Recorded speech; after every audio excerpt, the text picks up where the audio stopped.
Good morning, everybody. So this morning, while going through my Bible study and journaling, there was something that got put on my heart that I wanted to speak to those that I know in hopes of sharing for those that have lost somebody who has dealt with grief.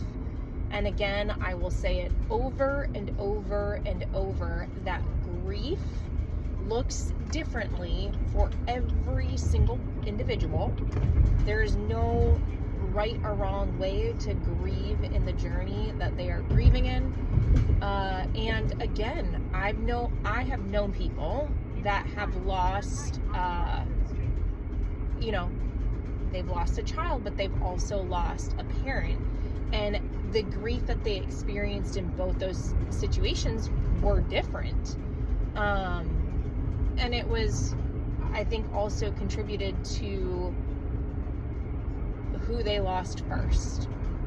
So what I want to say, though, for those that maybe haven't had a significant loss, or if you've had a loss and your journey looked way different,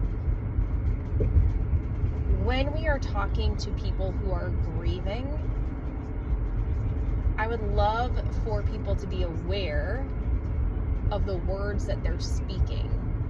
And so, for instance, when we are, let's say the scenario is somebody has lost somebody 10 years ago, and you're talking to this person and this person starts to break down. And a response comes about of, it's been 10 years. Or, aren't you over it yet? Situation. Number one, with the words that you are speaking and saying, aren't you over it yet? Whether it's been a year, 2 years, 10 years, 3 years, 20 years, you're not validating their feelings. You're undermining them. You're minimizing them. You're saying that this is how it should be without saying this is how it should be. What if you took a moment to pause and say, hey, I'm so sorry. I can't imagine that it's been 10 years without that individual. And I'm sorry that you are still going through the pain that you're going through. What can I do to help? Would you like to talk about them? Would you like me not to bring up the situation? How can I best support you during this time? There's so many different questions that you can ask just to understand. And as the person who is grieving, I challenge you to be vulnerable with people, to let them know what you need in the moment, or let them know, or if somebody does say something that we know comes up and it offends you, let them know. Why is it that we cannot be adults and just use communication and be like, hey, when you said that, that made me feel like I shouldn't be feeling what I'm feeling, and that made me feel like you are minimizing my pain, and I am hurt. Like, I have triggers, and I miss my person every single day, and I'm going to until the day that I get to see them again. But I would love it if you're comfortable, if we can talk about them, or we can talk about a situation. Or I also would appreciate if I can just share my thoughts and feelings with you in a safe space. And if that doesn't work, that's okay. I definitely will talk to somebody, or I'll say definitely, I can talk with somebody who is comfortable with that.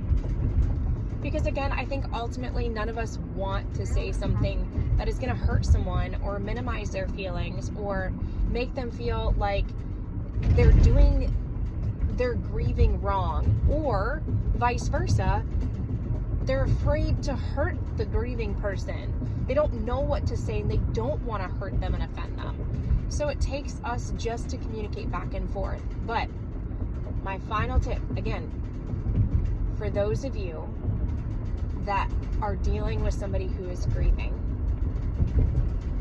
no matter the time, there is no time frame for grief.